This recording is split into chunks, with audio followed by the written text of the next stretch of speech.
हरिओम. बघा, खूप थंडी आहे, त्याच्यामुळे बऱ्याच जणांना ह्या थंडीमध्ये खोकल्याला सामोरं जावं लागतं.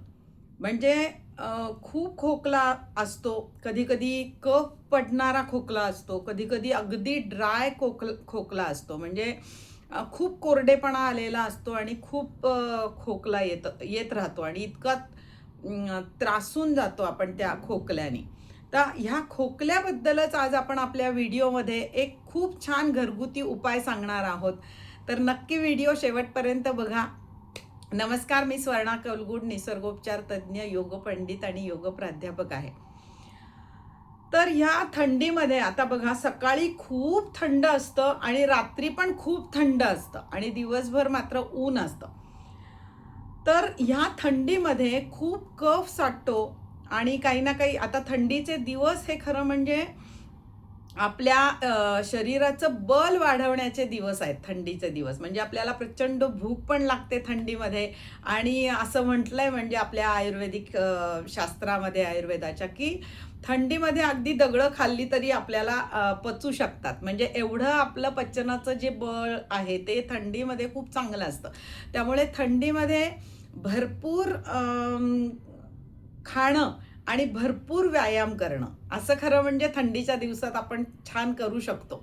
तब्येत कमवण्याचे पण दिवस असतात, म्हणजे चांगलं पौष्टिक खाण्याचे दिवस असतात आणि चांगले व्यायाम करण्याचे हे दिवस असतात खरं म्हणजे. पण थंडीमध्ये भूक खूप चांगल्या प्रकारची लागल्यामुळे आणि थंडी खूप असल्यामुळे बरेचसे लोक हे तळलेले पदार्थ खातात, भरपूर मैद्याचे पदार्थ खातात किंवा गोड पदार्थ जास्ती खातात आणि त्यामुळे ह्या आणि थंडीमुळे असं दोन्ही एकत्र आल्यामुळे कफ जास्त वाढतो शरीरामध्ये. आणि खोकला हे एक काय आहे, की कफ बाहेर काढण्यासाठी म्हणून प्रतिक्रिया आहे ती शरीराची, म्हणून आपल्याला भरपूर खोकला येतो. आणि हा जर खोकला सकाळी जास्त येत असेल तर तो कफाचा असतो, कारण सकाळचा कालावधी आपल्याला माहिती आहे की सकाळचा कालावधी हा कफाचा असतो, दुपारचा कालावधी हा पित्ताचा असतो आणि संध्याकाळचा कालावधी हा वाताचा असतो. त्यामुळे ज्यांना सकाळी भरपूर खोकला येतो आणि खोकल्यानंतर त्याच्यातून दरवेळेला कफ बाहेर येतो, असा कफाचा एक गोळा असा घशात येतो आणि मग आपल्याला तो जाऊन थुंकावा लागतो. तर असा कफाचा जो खोकला येतो तो पण खूप त्रासदायक असतो आणि तो नॉर्मली सकाळच्या वेळामध्ये जास्त येतो आणि त्याने पण अगदी माणसं खूप हैराण होतात. म्हणजे अगदी जर ज्येष्ठ नागरिकांना हा त्रास होत असेल तर त्यांना युरिनला सुद्धा कंट्रोल होत नाही, युरिनचं पण लिकेज होतं आणि त्याच्यामुळे दिवसभर ह्या खोकल्यानी ज्येष्ठ नागरिक तर खूपच त्रासून जातात. त्याच्यानंतर हाच जर खोकला संध्याकाळी येत असेल, संध्याकाळी सुरुवात होऊन तो रात्रभर चालू राहत असेल, त्याच्यामुळे झोप येत नसेल, आडवं झोपायला पडलं की खोकला वाढत असेल आणि तो कोरडा असेल, त्याच्यातून कफ येत नसेल, तर तो नेहमी रात्री येतो बघा, कारण तो वाताचा खोकला असतो. त्यामुळे तो संध्याकाळी जास्त वाढतो आणि रात्री तो अजून जास्त वाढतो. तर तो वाताचा खोकला असतो आणि तो कोरडा खोकला असतो आणि तो आपल्याला बिलकुल पाठ टेकवून झोपूच देत नाही. मग बऱ्याचशा लोकांना अगदी खुर्चीत बसूनच रात्रीची झोप करावी लागते, इतका तो कोरडा खोकला हैराण करतो. तर असे हे झाले दोन प्रकार, म्हणजे कफाचा खोकला आणि कोरडा खोकला. काही काही जणांना काय असतं की हे दोन्ही मिश्रित असलेला खोकला असतो. म्हणजे बऱ्याचदा खोकताना कोरडाच खोकला येत राहतो पण कधीतरी मध्येच कफ बाहेर येतो. तर असा एक मिश्र खोकला पण असतो. तर हे झाले असे खोकल्याचे प्रकार जे आत्ता या थंडीमध्ये सगळ्यांना सतावतायत. तर आज आपण घरगुती ह्याच्यावर उपाय बघूयात, कसा करायचा आहे तो, आणि मग आपण बाकीचं पुढचं बोलूया. आपण जे आता बनवणार आहोत खोकल्यासाठी ते आपण बघा 3 ते 4 दिवसांसाठी आपण बनवून ठेवू शकतो. तर ते कसं बनवायचं आहे बघा. आपला हा जो पोहे खायचा चमचा असतो त्या चमच्याने फक्त पाव चमचा मिरी घ्यायची आहे, काळी मिरी. त्याच्यानंतर अगदी पाव चमचा काळं नमक घ्यायचं आहे, काळं मीठ. त्याच्यानंतर 1 चमचा भरून आपल्याला ओवा घ्यायचा आहे आणि 5 ते 6 वेलदोडे घ्यायचे. अर्थात हे सोलून घ्यायचे, याच्या आतल्या बिया काढून घ्यायच्या आहेत. आणि ह्याच मापाने 5 ते 6 चमचे आपल्याला गूळ घ्यायचा आहे. आणि हे सगळं जे साहित्य आहे हे आपल्याला पावडर करून घ्यायचं आहे. बघा आता आपण हे जे काही मिरी आहेत, काळी मिरी ही आपण ह्याच्यामध्ये चांगली कुटून घेतलेली आहेत. ओवा जो आहे तो पण चांगला कुटून घेतलेला आहे. हे काळं मीठ आहे आणि हे 5-6 ज्या आपण वेलदोडे घेतले होते त्याची पूड करून घेतलेली आहे आपण.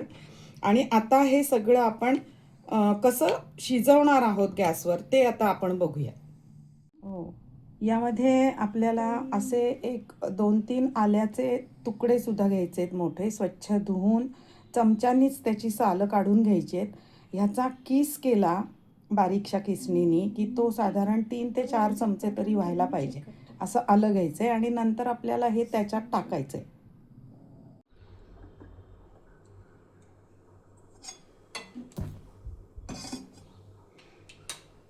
आपण आता कढई तापायला ठेवलेली आहे गॅसवर. त्याच्यामध्ये आपण आता सुरुवातीला जे 5-6 चमचे आपण जो गूळ घेतलेला आहे तो कढईमध्ये सुरुवातीला टाकणार आहोत.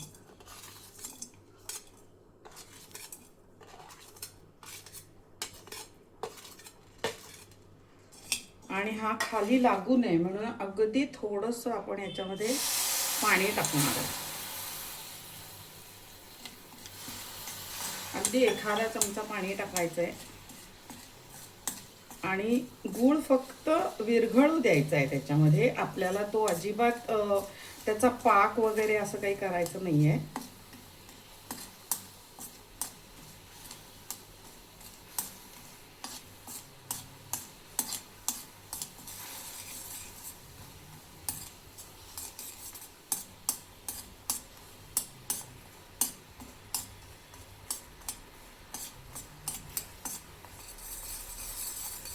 बऱ्यापैकी आता आपला गूळ जो आहे तो विरघळला आहे. अजून थोडासा आहे तो विरघळेल. गॅस आपण बारीक करूया आणि ह्याच्यामध्ये आपण ज्या काही पावडरी केलेल्या आहेत त्या आता आपण घालणार आहोत. सुरुवातीला आपण ह्याच्यामध्ये ओव्याची पावडर घालतोय. 1 चमचा ओवा घेतला होता आपण, त्याची पावडर केली होती. त्याच्यानंतर आपण ही वेलदोड्याची पावडर घालतोय, 5-6 वेलदोडे. त्याच्यानंतर मिरी ज्या घेतल्या होत्या आपण, 1/2 चमचा मिरी त्याची पावडर घातली आहे. आणि हे काळं मीठ जे घेतलं आहे आपण 1/2 चमचा ते पण आपण याच्यामध्ये घातलं आहे. असं सगळं साहित्य आपण याच्यामध्ये घातलं आहे. आता आपण हे चांगलं मिक्स करूया.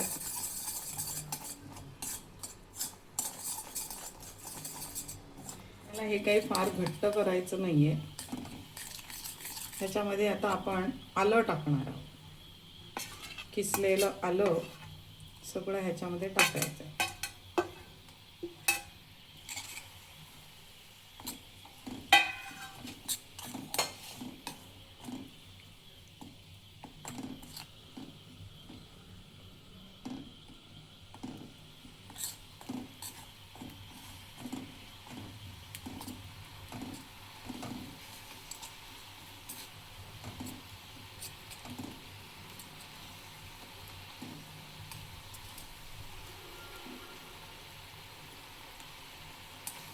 बघा असं हे आपण ह्याच्यामध्ये आल्याचा किस पण शिजवून घेतलाय आणि हे आता गार करायचंय.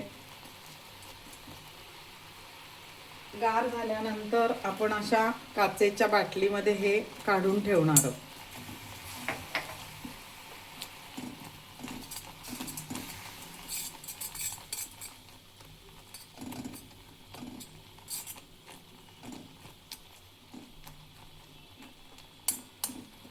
तीन ते 4 दिवस आपल्याला हे पुरणार आहे.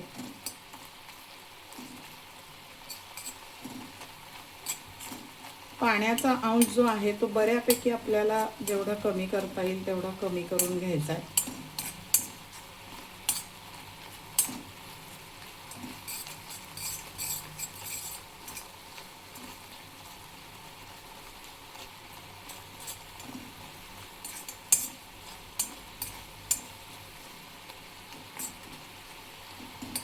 आता आपण हे बंद करूयात गॅस आणि गार होऊ द्यायचं हे मिश्रण. आणि त्याच्यानंतर आपण हे काचेच्या बाटलीमध्ये भरून ठेवणार आहोत.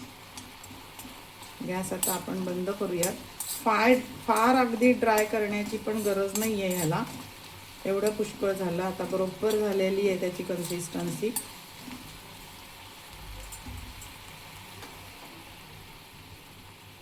बघू शकता तुम्ही कसं दिसतंय ते. आता आपण गॅस बंद केलेला आहे आणि याला आता आपण गार होऊ देणार आहोत.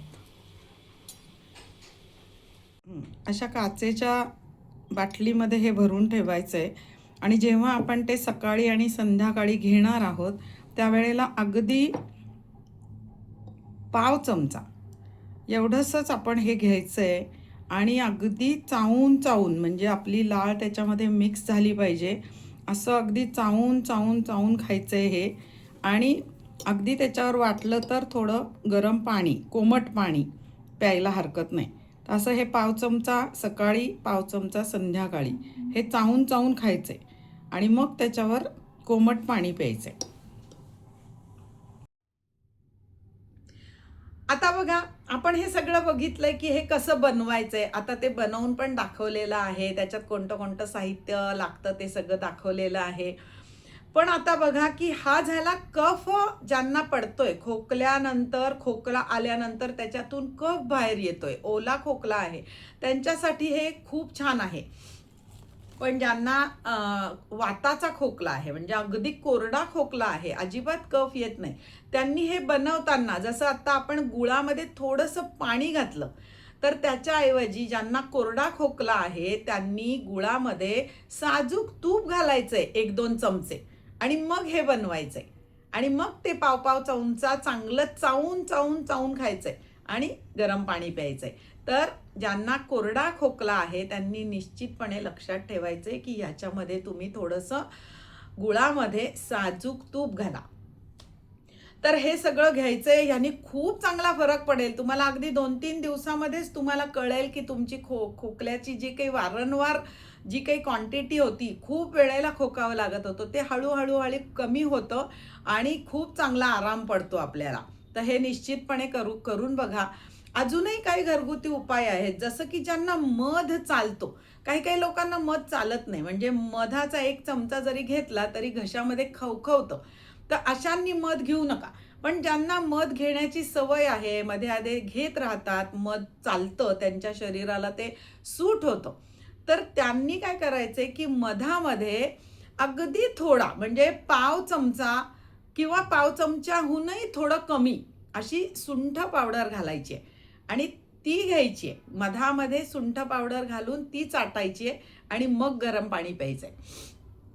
पण ज्यांना सुंठ पावडर थोडी गरम पडते, म्हणजे कधी कधी तोंड येतं अशा लोकांना बऱ्याचदा, किंवा हाताची स्किन वगैरे निघते, उष्णतेचे खूप त्रास होत राहतात, पित्त फार वाढतं मध्ये आधे, अशा लोकांना सुंठ जर गरम पडत असेल तर त्यांनी काय करायचंय, ज्येष्ठ मधाची पावडर घालायची आहे मधामध्ये आणि ती चाटण करायचंय. बघा, ज्येष्ठ मध हे इतकं छान आयुर्वेदिक औषध आहे आपल्याकडे की जे उष्ण नाहीये. खरं म्हणजे कफ काढण्यासाठी, शरीरातून कफ बाहेर काढण्यासाठीचे जे काही साहित्य आहे ते सगळे गरम आहेत. बघा, मिरी पावडर असू द्या, लवंग असू द्या, किंवा ड्राय जिंजर जसं सुंठ पावडर बघितली, किंवा आलं असू द्या, जे काही आपण वापरतो हे सगळं गरम आहे. ओवा असू द्यात, लवंग, मिरी, जे काही घालतो ते सगळे गरम पदार्थ आहेत, ज्यांनी कफ शरीरातून बाहेर पडण्यासाठी उपयोगी आहे. पण ज्यांना गरम एवढे जास्त पदार्थ चालत नाहीत, ज्यांची ऑलरेडी शरीरामध्ये खूप उष्णता वाढलेली असते, तर त्यांनी ज्येष्ठ मध वापरायला खूप छान आहे. बघा, ज्येष्ठ मध गरम नाहीये फारसं, जेवढे हे साहित्य गरम आहे तेवढे ज्येष्ठ मध गरम नाहीये, पण कफ फोडण्यासाठी, कफ बाहेर शरीराच्या काढण्यासाठी ज्येष्ठ मध खूप उपयोगी आहे. त्यामुळे ज्यांना शरीरामध्ये उष्णता पण वाढायला नकोय पण कफ बाहेर काढला पाहिजे, त्यांनी ज्येष्ठ मधाची पावडर वापरायला हरकत नाही. किंवा ज्येष्ठ मधच्या काड्या सुद्धा मिळतात, म्हणजे आयुर्वेदिक दुकानांमध्ये ज्येष्ठ मधच्या काड्या मिळतात, तर त्या सुद्धा थोडी थोडी काडी तुम्ही चघळायला अजिबात हरकत नाही. त्याच्यानंतर अजून काय करू शकतो बघा, डाळिंब. आपल्या सगळ्यांना डाळिंब माहिती आहे, डाळिंब आपल्या घरी आणून आपण खातो. त्याची साल जी आहे ती अजिबात कधीही टाकायची नाही. स्वच्छ साल धुवायची आणि ताटामध्ये ती सुकायला ठेवायची. अतिशय चांगली कडक सुकवून बरणीमध्ये भरून ठेवायची. ही वर्षानुवर्ष चांगली टिकते कडक वाळवलेली साल. ह्याचा थोडासा थोडासा तुकडा जो आहे तो स्वच्छ नळाखाली धुवायचा आणि चघळायला घ्यायचा.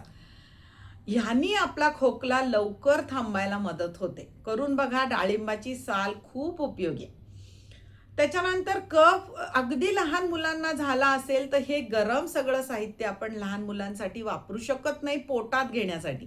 मग त्यांच्यासाठी काय करायचं, तर तव्यामध्ये ओवा चांगला भाजायचा, 1-2 चमचे ओवा भाजायचा आणि पांढऱ्या शुभ्र सुती कापडामध्ये हा गरम ओवा घ्यायचा. त्याच्यामध्ये 1-2-3 लवंग भाजून टाकायच्या. थोडीशी पूड करता आली तर ती पण करा त्याची. त्याच्यानंतर भीमसेनी कापूर जो मिळतो त्याची एक छोटी वडी घ्यायची आणि त्याचा पण बारीक चुरा करून ह्याच्यामध्ये टाकायचा आहे आणि ह्याची कापडाची अशी पुरचुंडी बांधायची आहे आणि त्याचं म्हणजे हुंगायला लावायचे. जे लहान बाळ आहे त्याला ते हुंगायला द्यायचंय. ह्याच्या वासानी सुद्धा त्यांचा खोकला थांबू शकतो, सर्दी थांबू शकते. आणि कफ जर छातीत साठलेला असेल तर पाठीला, छातीला थोडंसं या पुरचुंडींनी शेकायचंय. म्हणजे ओवा चांगला भाजून एका कापडामध्ये बांधून त्यांनी छाती किंवा पाठ ही शेकली गेली पाहिजे.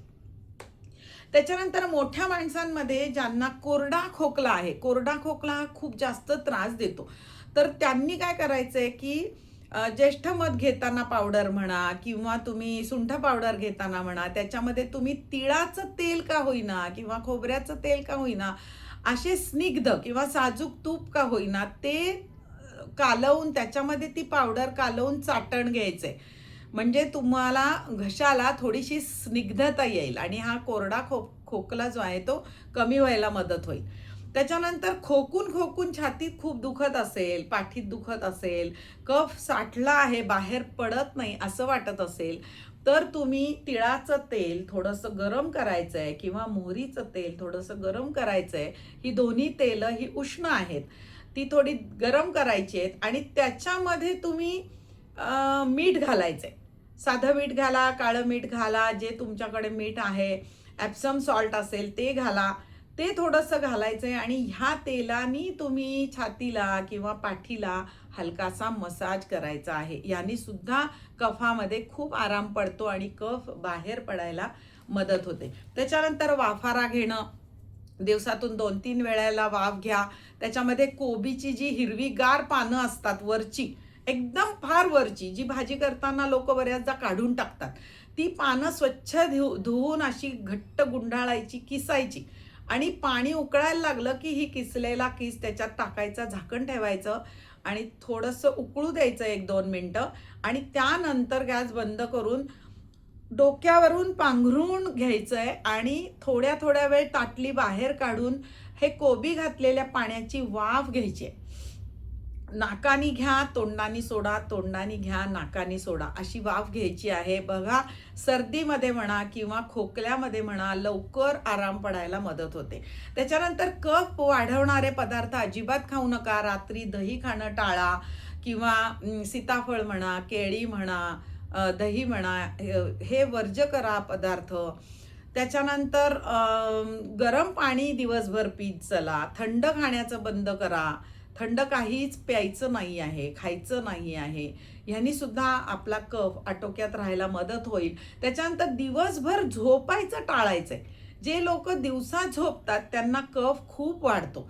गोड खाण्याचे पदार्थ टाळायचे. गोड केव्हा जरी तुम्ही खाल तर कफ हा दुप्पट वाढणार आहे. त्यामुळे जर आपल्याला कफ झालेला आहे ऑलरेडी तर गोड पदार्थ बिलकुल बंद करायचे. दुपारचं झोपणं टाळायचंय. लवकर उठा, दिवसभर गरम पाणी प्या, उन्हामध्ये थोड्या वेळ बसा, व्यायाम भरपूर करा थंडीमध्ये. ह्यामुळे कफ जमा व्हायचं प्रमाण एकदम कमी होणार आहे. तर हे सगळे उपाय करून बघा. निश्चितपणे. आणि आपले त्रिवेणी योग निसर्गोपचार केंद्रावरती आपण वेगळ्या वेगळ्या विषयांवरती खूप सारे व्हिडिओ दिलेले आहेत. अगदी चांगले चांगले विषयांसंबंधी, PCOD झालं म्हणा, डायबिटीस आहे म्हणा, थायरॉईड आहे म्हणा, ह्या सगळ्या विषयी आपण गेल्या काही व्हिडिओमध्ये चर्चा केलेली आहे. जर बघितले नसतील तर निश्चितपणे बघा, सबस्क्राईब करा. त्यामुळे मग मला मोटिवेशन मिळतं नवीन नवीन व्हिडिओ बनवण्यासाठी. आपले विषय आवडत असतील तर नक्की लाईक करा, कमेंट करा, सबस्क्राईब करा. भेटूयात पुढच्या व्हिडिओमध्ये. धन्यवाद.